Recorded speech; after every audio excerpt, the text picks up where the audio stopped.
Hey lovelies, good morning or good afternoon or good evening based on where you are. My name is Claire and today I will be talking about parenting. Okay, besides the fact that I'm a pharmacist, I am also a mother of 3 wonderful boys. Yes. Shout out to my sons. My first is Maximilian, he's going to be 7 years old. The second is Christopher, he's going to be 5 years, and my third son is Justin. I love you guys, and I love the wonderful husband, Augustine Cherokee, that gave me these cute boys. Sorry I can't share this video with them because I'm so many miles away from them right now in another city.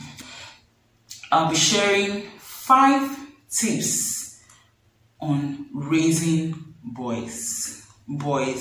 Well, first of all, the male child and the female child are the same, but I'm talking about boys because I have a personal experience in this area. It's not easy to raise boys. Trust me, when I had my first son, as in I just gave tuale to all the women that have 9 boys, 10 boys. Seriously, 3 boys is not being funny, but we're doing it, we move. So, as we all used to sing, okay, the latest song this year, 2021, is "Somebody Son Will Find Me One Day. One day, one day. I don't dare wait, don't wait too far away." So, if you want someone's son to be well built, as in like responsible, God-fearing and all that, then watch this video so that you will raise that somebody's son for that woman that will end up with him one day. So, first things first, lead your son to the Lord. Now, how do you lead your son to the Lord? It's not just by, oh yeah, boys, go to church. Be the model. Be their role model. You're their first teacher. Besides the fact that they go to school and they learn all sorts and they will go out there someday. Pray for them. Take them to church. Show them the ways of God. Teach them the commandments. Let them know with the importance of fearing God and respecting God. Let them develop a relationship with God. Recently, I was watching Ayasta talk about her celestial being, and she said her parents didn't just tell her, you have to pray 3 times a day, you have to speak in tongues. They made her develop a relationship with God. That was what she said. You know, I felt, I was touched. You teach your children by the way you live. You can't tell your child, thou shalt not steal, and then in some little ways you are stealing. What exactly are you teaching that child? We all are going to be held accountable on the last day with these precious treasures God has given to us. So my sister and my brother, and really, I need you to know that this parenting tip is for fathers and mothers. I don't like all these, I know the wife spends time with them, or I'm always traveling. It is your duty, father. It is your duty, mother. You have to take these children to God. Pray for them. Fast. Deliver them. No matter the age, right from when they are in the womb, begin to prophesy into their life. I've said a lot about leading them to God. Moving on to the second point. You have to give them responsibility. I was speaking with a teacher sometimes last week, and I told her that my son is 6 years. He's going to be 7 by next year, my first son. And my first son already helps me when I'm washing. Even if I'm using the washing machine, I have taught him how to operate, how to drain, how to wash, and how to spin. I've already taught him that, okay, for your socks, you have to train those little fingers of theirs. Tell them, it's like this, 6 years. If you need to see my son washing his socks, when he's done there, his hands are usually red. And so he boy, so I just feel it's because of his complexion, but he knows how to wash his socks and that of his brothers. That is what then my son that is 2 years old, when I'm done changing his pampers, I'll tell him, oh yeah, Justin, take it to the waste bin. When we're done feeding him, oh yeah, you, Justin, take it to the kitchen, keep it in the sink. All those little, when I'm doing dishes, I call my first son, oh yeah, watch how mommy is doing it. Learn how to rinse. Make sure you keep it. You get They watch me. He even knows how I love my house and my room and shoes to be organized. He's learning it. I have taught him how to make bed. Funnily, my 6-year-old makes my bed. Do you believe that? Responsibility. Give them that responsibility. Don't be a stereotype. Don't be like, okay, they are boys, they shouldn't learn all this. No, they should learn all that. You don't know where they will find themselves and they will be incapacitated because you did not do your work. Or you say, oh, no, it's going to get married, the wife will do anything, the wife will be the slave. Hello, ain't no slave here. He should learn to do the work. Give him responsibility. Let him have that duty. Saturdays, you sweep your room, you tidy up, always arrange your shoes, arrange your house. Sometimes you just get to some houses and then you see the child's room, you're wondering, is there a woman or a father in this house? That's because that child has not gotten that training. You're training another person's child. Funnily, in growing up, I was opportuned to have like a personal house help. I don't know. For those of you that don't like the word house help, but it is what it is. So I had a personal house help. Like we're 3, as in like 3 of us had our personal house help. It was like that. But when my mother realized that, and when my parents realized that they were even doing more harm to me than good, they sent these people away. And I felt like the house help in the house, yes, because I did all, there was no chore I could not do. And thank God, He's helping me in my husband's house. St. Augustine, I'm sure you can testify to that. That's my husband, I call him St. Augustine, sometimes his name is Augustine. And speaking of Augustine, you remember that sense, the mother, Monica, was the one that made him become what he was at the end of the day, through prayer and responsibility. So moving on, the third point I have is that you should teach them to save and invest. Save and invest. Yes, you're wondering now, my 3-year-old, what does it know about saving and investing?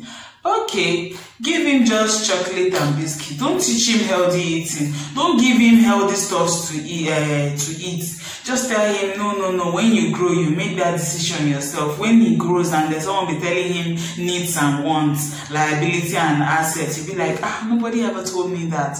My son, my first son, Maximilian, as early as K2, nursery 2, they already started teaching them saving.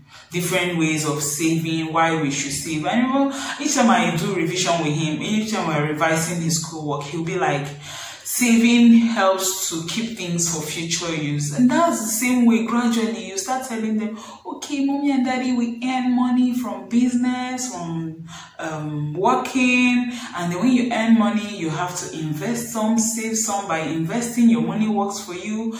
You just expose them to little, let them know their needs and their wants. Your need is something that you can't do without. For example, you need basic education, healthcare services, you need food, you need shelter, but wants are those things that you can do without. Chocolates, movie tickets, designer's shoe. If you have, just look for a way to teach them so that they will know the value of money at an early age and not turn to some vagabonds at the end of the day. Remember, that's somebody's son that's going to marry someone someday. I know I'm shaking a lot of tables, and trust me, I'm not perfect. I'm learning. I love to read books. I love to get mentorship. I love to learn from people's experience. So it's not like I'm the perfect mother, and I'm not trying to put any pressure on any woman. Take your time, pray to God, ask God for direction, seek for, just speak out. If you're lost, remember, these children didn't come with manual. So everything we are doing, we're just like, okay, God, direct us. You understand? So moving on to the fourth point, teach them to use positive words. One day my son asked me, Mom, how did God create the world? And I told him by words. God said, let there be, and there was. So, big boy, you should know that your words are powerful. Parents, mind how you throw those negative words at them. Do you get? You keep telling the child you are so destructive. you destroy things a lot, you're of no use, you're not intelligent, and then this child will just start developing low self-esteem. They won't be confident. Even if they are so brilliant, they won't be able to express themselves because of those negative words you keep throwing at them. And if your child has formed the habit of saying, oh, I'm too slow, I'm not perfect, remind them of what the word of God says. Yes, tell them what God says about them. Tell them, let them know you are proud of them. Let them know that they make you I don't know how to put it. Just let them know how you truly, those good feelings you have about them. Let them know that they are your world, you know. Let them know. It's very important.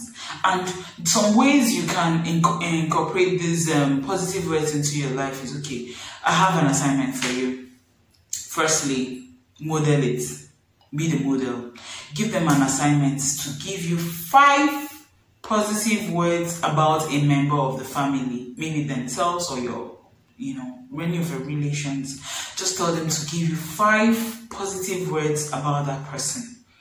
Now, you can also build an acronym, use positive words to build an acronym for their names.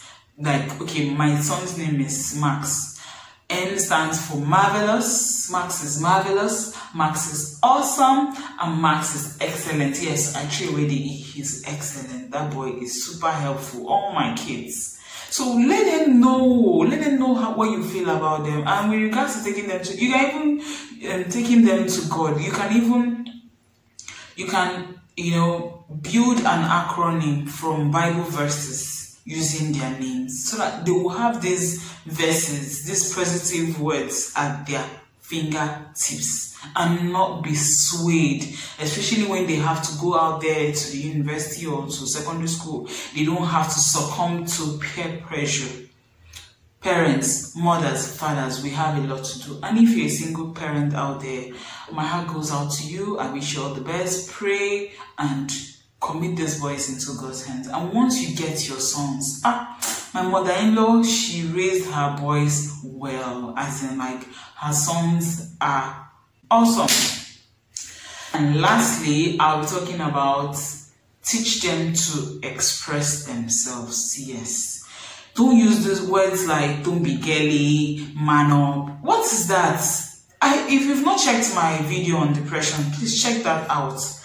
A lot of men are dying out of ignorance of the fact that they can express the way they feel and let go of that depression. Does that make sense? Let go of that suicidal thoughts. Share the problem. No be you kill Jesus. Why you go and kill yourself? Share. It's from that early stage you start telling them, okay, express yourself with words, control your temper. You want to raise boys that are not going to be so violent readily. They'll just spank their children. Let them express themselves. All these ones, you play too much. Let them have early in the morning, if possible. After they are done with their hygiene and eating, take them out, let them burn that energy. You know, boys have energy. I let my children, I tell them, okay, it's time to ride the bicycle. I'm even trying to get trampoline. They will jump and exercise themselves and burn that energy. And at the end of the day, you can come home, help you, rest, read, and you just have a peaceful day. But when you keep caging them, oh no, don't play too much, don't play. If they even, some people be like, don't encourage them to play with guns or stuffs well, don't. But somehow they watch some of these their cartoons, expose them to that. And once you expose them to that, even if they go out there, they see all these things, and then because you've not given them that exposure, they feel, okay, this is a horrible thing now. They will now start doing it behind you, not in front of you, where you can mold them appropriately. Teach them respect. Teach them to be polite. I'm always teaching my children the golden rule. Do unto others what you want them to do. As in, it's like part of our life. I'll be like, Chris, now what you did to Max, if he does it back to you, will you like it? He'll be like, no, then don't do it next time. Do you get? And somehow these children, they model us like crazy. Like sometimes they'll even look at me and like, mommy will be like, they'll start mimicking me and mimicking their father. So please watch what you do. And if you haven't subscribed to my channel, please do so. What are you waiting for? If you haven't subscribed to my channel, what are you waiting for? Click on that subscribe button, share this video, like this video. It actually helps my channel when you like and comment on my videos, because it helps me to reach as many people as possible. As for those of you that think I'm packing plenty money on YouTube, I'm not. I'm just passionate about what I do. And the key points I want you to take home is that you should lead that child to God, give him responsibilities, teach them to save and invest. You can use a piggy bank. Teach them to express themselves. And lastly, teach them to use positive words. Until next time, my name is Claire. Stay healthy, stay happy, stay informed. Bye. Yes, bye.